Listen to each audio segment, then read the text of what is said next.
This MMA 30 segment is brought to you by Cheaterville.com. Don't be the last to know. You know, the level's hard. I mean, to the doctor tell you not to do anything for so many months.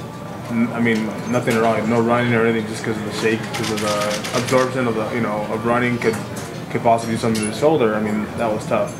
But now that we're getting back and that, that we're back and everything now, I mean, I'm happy to be in the gym. I think over the time off, really nothing that I could do physically, but more mentally, I saw a lot more technique. Just watching fights and stuff like that. I think I've learned a lot more as far as that aspect.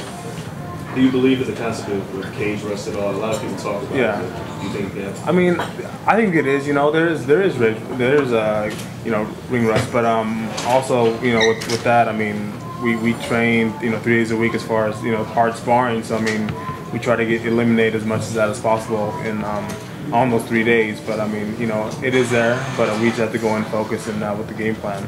But now we're just more. We have boxing gloves on, we have headgear, we have shin guards, we have knee pads.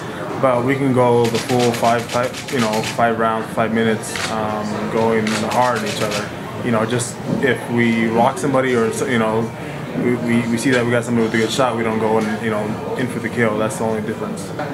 He's helped me out a lot, as far as workout partner and also a coach. He helped me out a lot, on the Brock fight with the wrestling. He just his whole technical, he's just so advanced with his technique of wrestling and everything else that,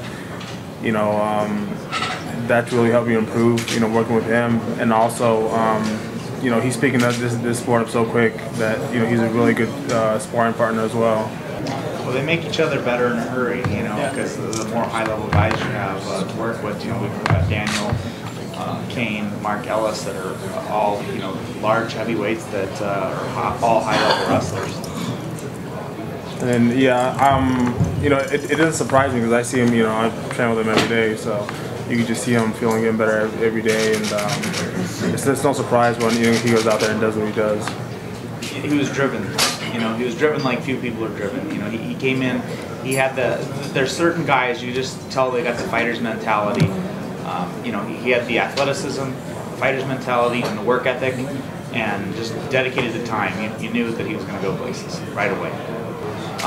He's only got 9 fights, I believe, where we're at right now. He's still got a lot of maturing to do. There's a lot of areas still to improve and work on, and experience is still going to play a factor in that. He's still young in his career. Bob, Cain's known as a gym rat. How difficult was it to keep him out of the gym so that he could properly rehab? I'm sure he was chomping at the bit to get back in there. Well,